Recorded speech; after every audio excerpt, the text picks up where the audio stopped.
Thank you, Mr. Speaker. Mr. Speaker, first of all, let me congratulate the Honorable Minister of Finance and his technical team for contributing to the preparation of the 2024 budget, one of the largest budgets to date. This budget, Mr. Speaker, addresses the current needs of our nation and its people. The budget positions Guyana for transition into a modern country. It offers support, benefits, and opportunities for all. The theme, staying the course, building prosperity for all, aligns with the philosophy for a One Guyana, where no one is left behind. Leadership, Mr. Speaker, is another key to success. In similar fashion as we refer to education as the key to success, leadership also is a factor. The People's Progressive Party Civic Administration is demonstrating the kind of leadership that represents the furtherance of the PPP Civic Manifesto promises and commitments to the people of our country. It allocates investments for sectors that will sustain our current and future generation. In reality, the People's Progressive Party administration is building out our economy and our country beyond 2030. The budget measures provide for people with disabilities, the pensioners, vulnerable groups, students, youths, women, farmers, the public servants, other professionals, the private sector, inclusive of Amerindian population. This is evidence that no one indeed is left behind. The Guyanese people can be assured that this government honors the manifesto promises on which they campaign to get into government.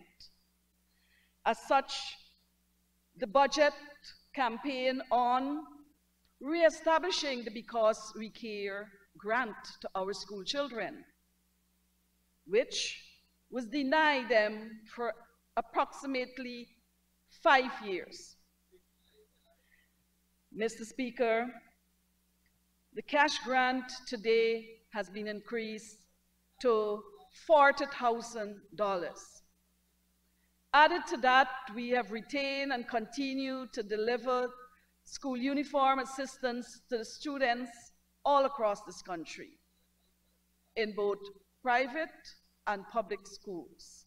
That means that each school child is getting a monetary financial assistance, which is managed by their parents to ensure that there is no problem with further support for ensuring the children stay in school.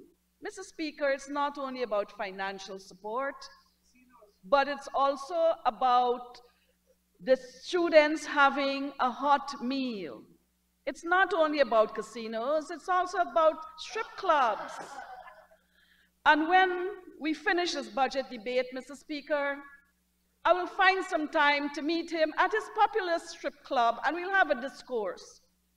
The Guyanese people can be assured also that pensioners will continue to enjoy the rebate on water and electricity, and an increase in their pension this year from $33,000 to $36,000.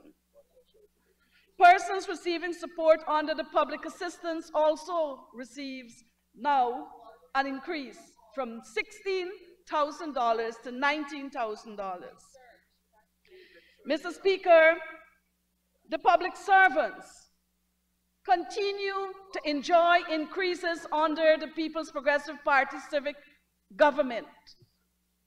as well as the threshold has been increased.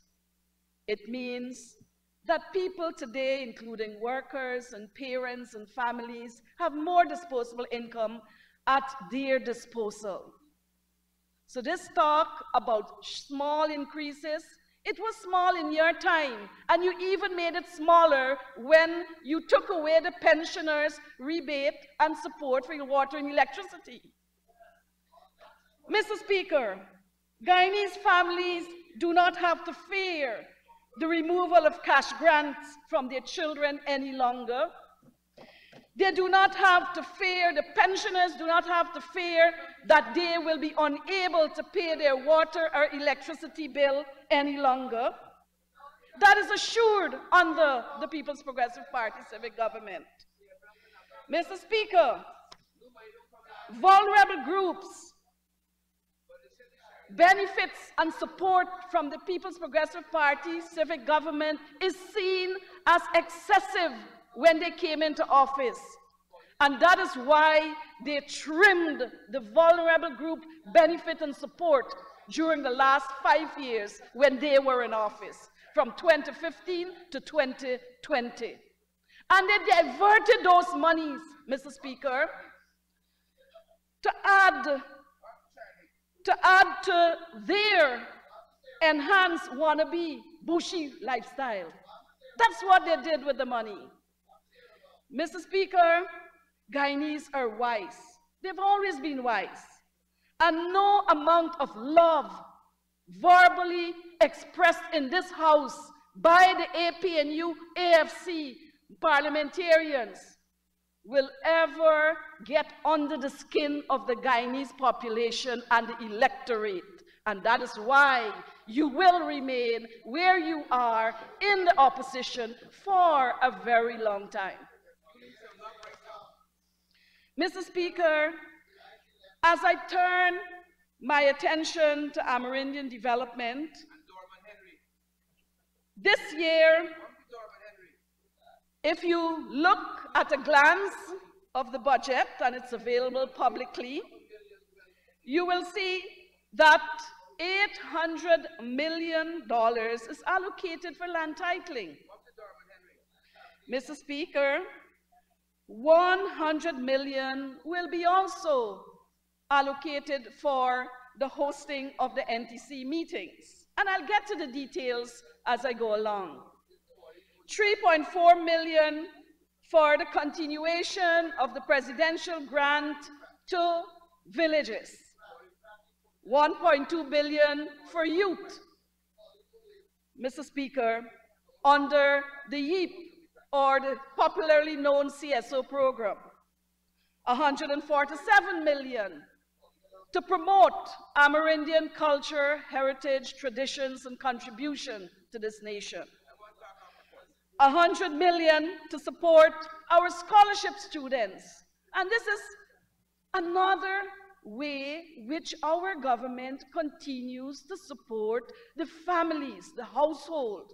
It's not only about the salary you collect at the end of the month, but it's about all the other benefits and support that we have put together and packaged to assist the people of our country, including the Amerindians.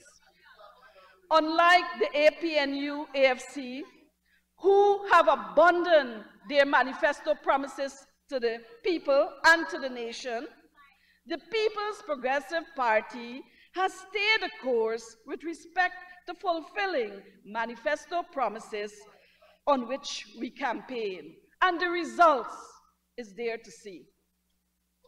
Mr. Speaker,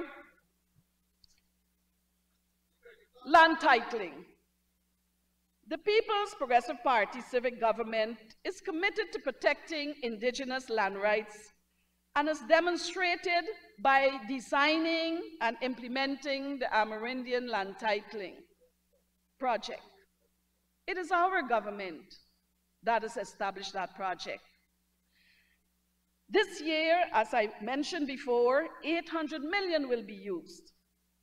But I want to draw to the attention of what is going to happen and what has happened already.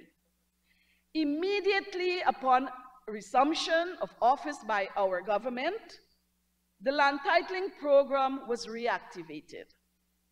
And I'm proud of that, because within 2 years, that unit in the Ministry of Amerindian Affairs conducted 20 investigations that villages have applied for areas which they would like to have titled to them. 20 such investigations has been completed. Within less than 2 years, 7 villages were granted extension of land. Within 2 years, 8 demarcations were completed. Mr. Speaker, those that were granted extension, and I'll give you the names: Mashabo, Mainstay, Hobadiah, Hotukwai, Red Hill, Akuini, and Mokomoko. Those that have been demarcated: Kangaruma, Tasserine, Mashabo, Kapui, St. Monica, Mainstay, Upakari, and Arau. Mr. Speaker, the success story of land titling under the People's Progressive Party civic government for 2021 to 2023 exceed over and beyond the APNU-AFC period in office. Let the facts be told. We must never forget the struggles of the NTC in 2017, when they were fighting to reverse plans by the APNU-AFC government, when they established the Commission of Inquiry surrounding lands, claim of Amerindian land titling, and others. It also cost me, as the opposition member of parliament at that time, to lay in this house a motion calling for the revocation so that we can secure tenure security, land tenure security for indigenous people. The APNU-AFC had no intention to advance land titling for Amerindians. As reported in the media, it was told, or it was carried, that no title was approved for indigenous community under their tenure.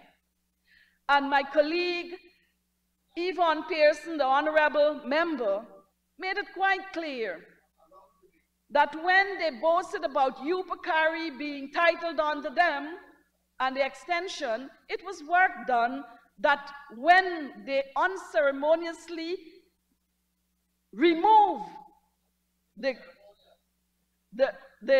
ALT at that time from their offices, that they took over. And that's one only that they've done. They spent all 5 years sitting, doing what? Only the walls of the offices know. Mr. Speaker, under the People's Progressive Party civic, Amerindian can be assured that it was under the People's Progressive Party civic government that the percentage of land owned privately by Amerindians increased from 6% to 16%. The ALT project, Mr. President, Mr. Speaker, will go down in the history of this House and in the records that the majority of lands titled to indigenous people were all done under the People's Progressive Party civic government. 26 years it took the APNU-AFC to honor the precondition of independence to issue and to secure land for indigenous people. It was only in 1976 that a few was titled, and when in 1990 they were heading to elections, the then leader of the party decided that they will also title orders, hoping that the indigenous people will vote for them. Mr. Speaker, another matter which I believe I want to address is the carbon credit revenue.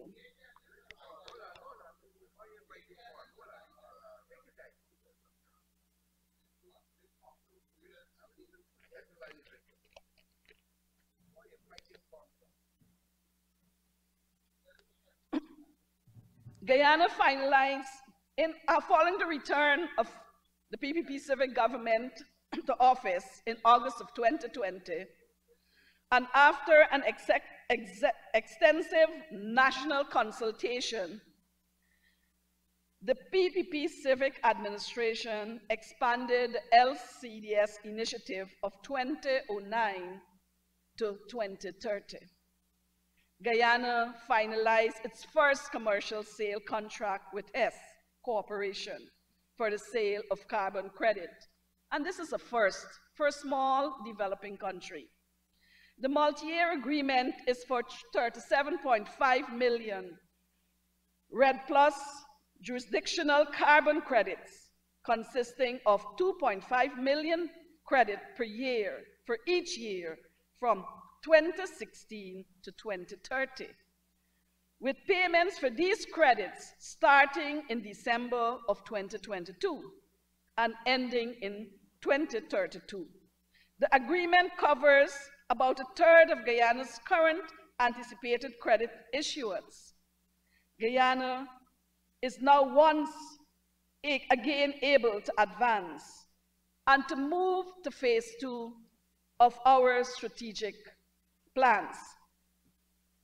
Mr. Speaker, after several months of consultation on the LCDS 2030, it was agreed that 15% of all revenue received from the sale of carbon credit would be paid directly to indigenous and local communities. For the year 2023, this total amounted to $22.5 million, or $4.7 billion Guyana dollars.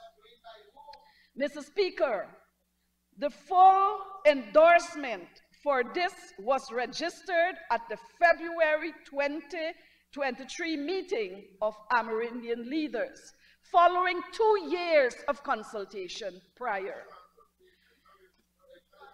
Village-led investments, to date 232 village councils and CDCs have withdrawn $3.8 billion and have undertaken 811 projects in the following sectors: agriculture, including cultivation of crops, shade houses, fishing, cattle and livestock rearing, business enterprises and services, internet, electricity from both solar and genset generated, transportation services by the acquisition of minibuses, boats, outboard engines, including ATVs, tourism projects, including eco-lodge, guest house, fully furnished, and beautification of their villages. Sports and youth investment. They invested in facilities and cultural groups development. Also, investments are being made by village councils in infrastructure, both social and productive, trails, farm-to-market road, footpaths, other benabs, meeting places, dining halls, multi-purpose building, and the list goes on. Mr. Speaker, clearing the air on what the Honorable Shadow Vincent Henry, member of this Honorable House, that there seem to be no transparency or accountability, and that government was seeking to control this process, I want the House to know that the 15% was deposited directly into the bank books of the village council, a special bank book, and that the village elected an oversight committee from within the village to provide monitoring and scrutiny over the use of those funds by the village council. And maybe it would have been wise for the honorable member to share some information, because a very close relative of his heads the scrutiny committee or the oversight committee in his village where he resides in Suriname. So there are mechanisms in place that the village itself, approved by the villagers, are managing their funds, and there is no need for the government to seek to control. Mr. Speaker, sometimes we need to bring the facts to the House, because the nation is watching us. The youths are watching us. The school children are watching us. And they will one day be able to do their own research when they grow up or when they enter university, and then they will look back at you, the opposition, members of the opposition benches, and frown upon how you wasted your time here in this House. Mr. Speaker, update on the Amerindian Act was also another matter which was raised in this House. The government of Guyana, Mr. Speaker, is committed to review the existing primary legislation governing the rights of Amerindians.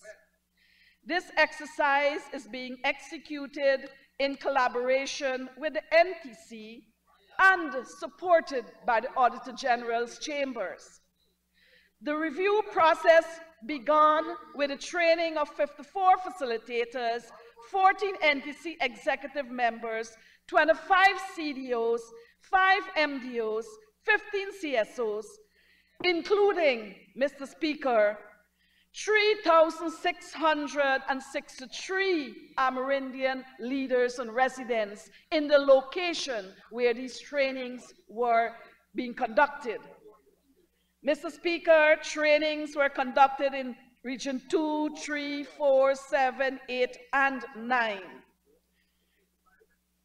Mr. Speaker, if the Honorable Shadow would like to examine the APNU AFC track record on the promise to review the Amerindian Act under their 5 years, he can do so.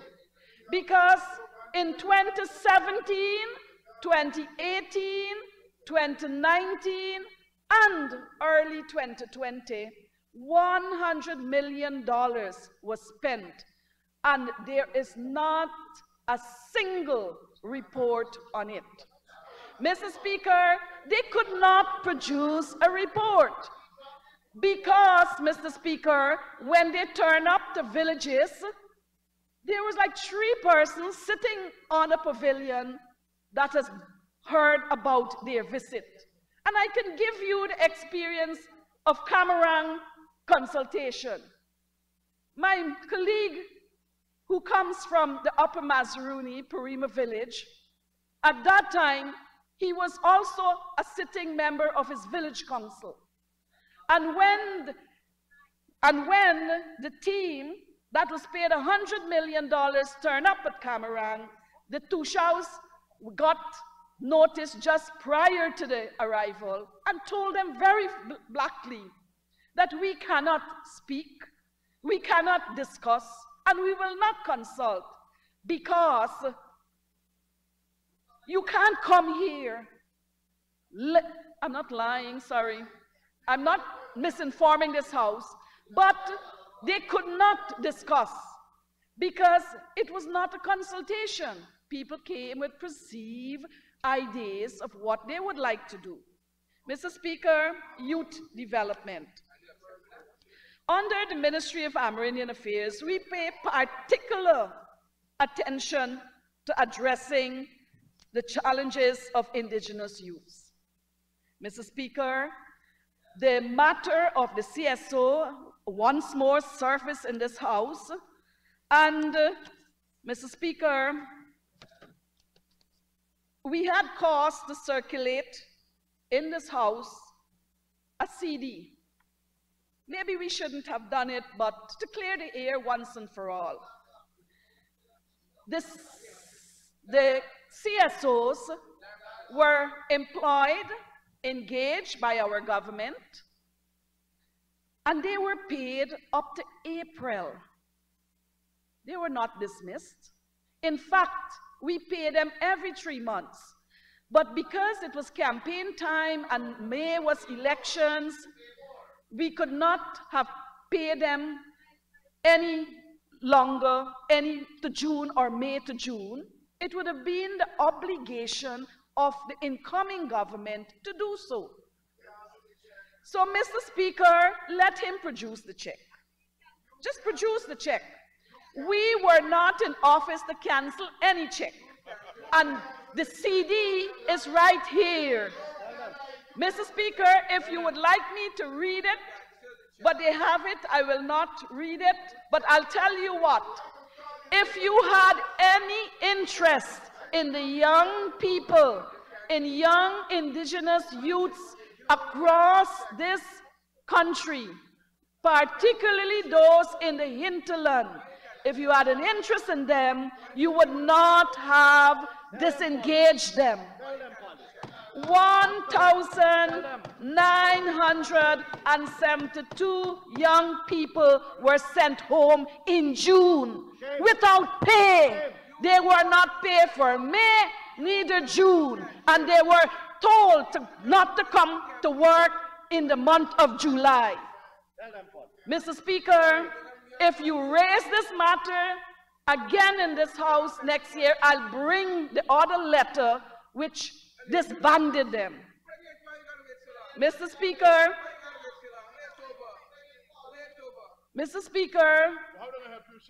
I will tell you how interested and how caring we are to ensure that indigenous youths benefit in this nation, and that they're treated with respect, and that they are provided with opportunities.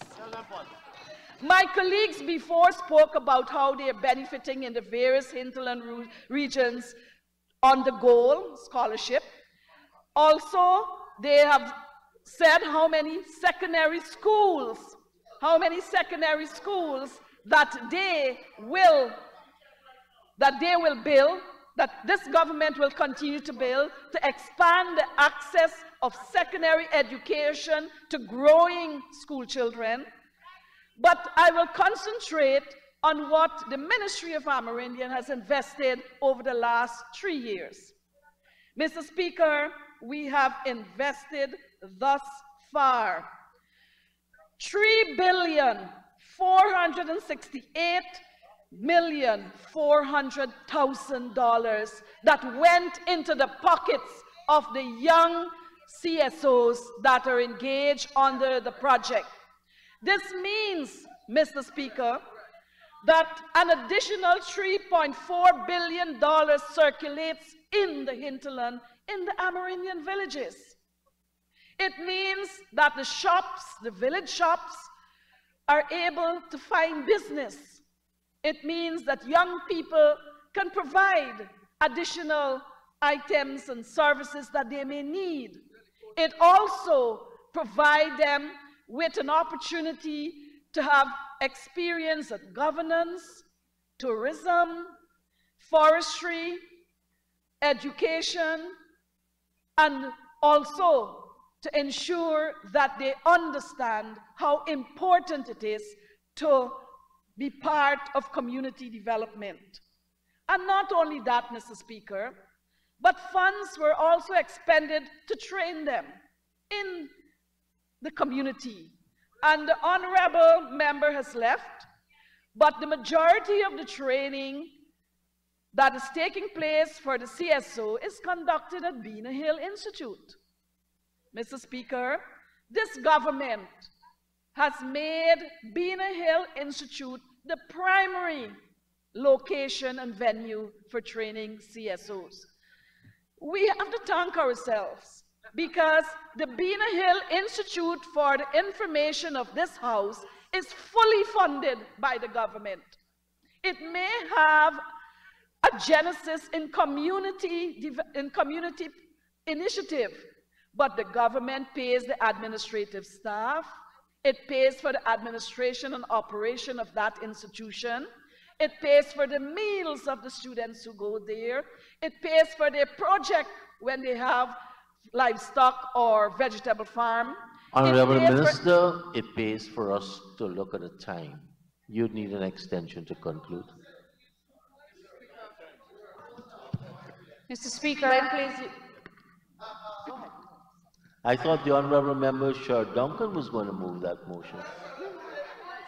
Mr. Speaker, may my colleague be given 5 minutes to conclude her presentation.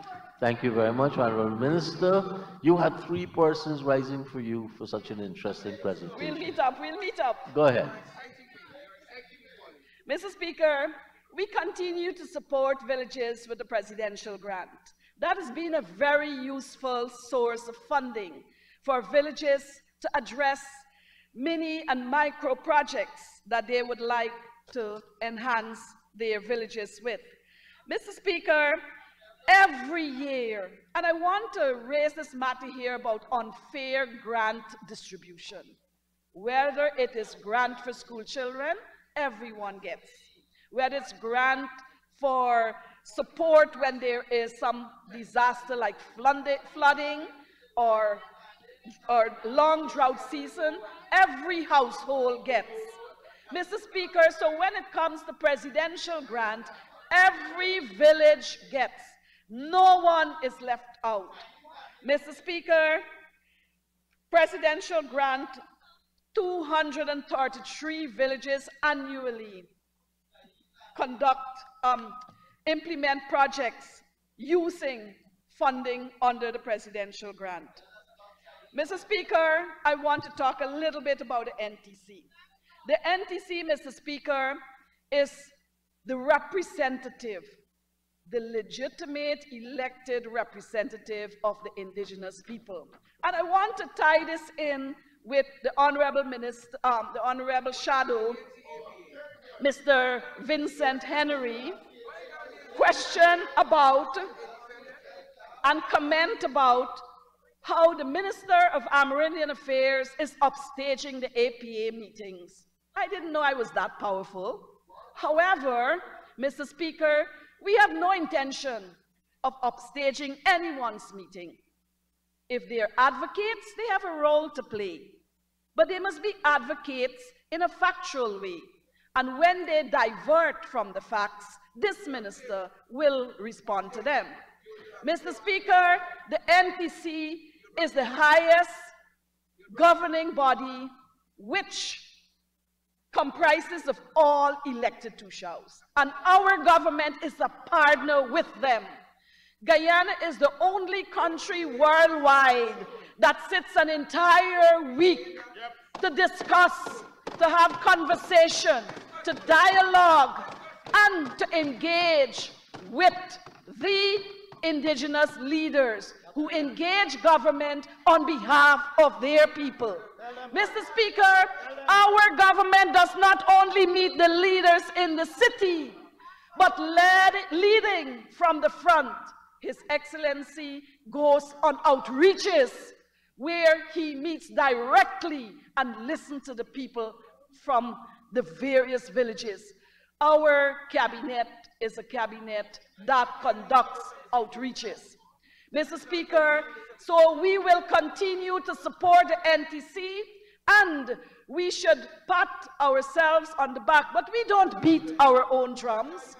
We have established a new modern secretariat for the NTC that costs $140 million. And this year, we have in our budget $7 million additional so that they can provide more extensive furnishing, air conditions, etc., to make their operational headquarters more friendly. Mr. Speaker, tell us what APNU AFC did. They did not issue land title. They did not build a secretariat for the NTC. They did not conduct and manage the funds entrusted to them by this House. And I come to the point where the Honorable Shadow, Mr. Vincent Henry, question the accountability of GGMC transfer of funds to the ministry. But I want to read from the Auditor General report. The sum of $865.11 million was expended to pay his HEYS stipend. Mr. Speaker, the ministry did not present progress report for these projects and payments and could not even determine whether the funds were utilized for the intended purposes. And this is only one. You go through 2017, 2018, 2019. Amerindian Development Fund under the APNU AFC government was not accounted for. Huge amount of millions. Mr. Speaker, we continue to support infrastructure-wise the hinterland. And I want to quickly make some points. Mr. Speaker, Honorable Member, Region you won't 1. be able to quickly make the points. You can quickly wrap up now.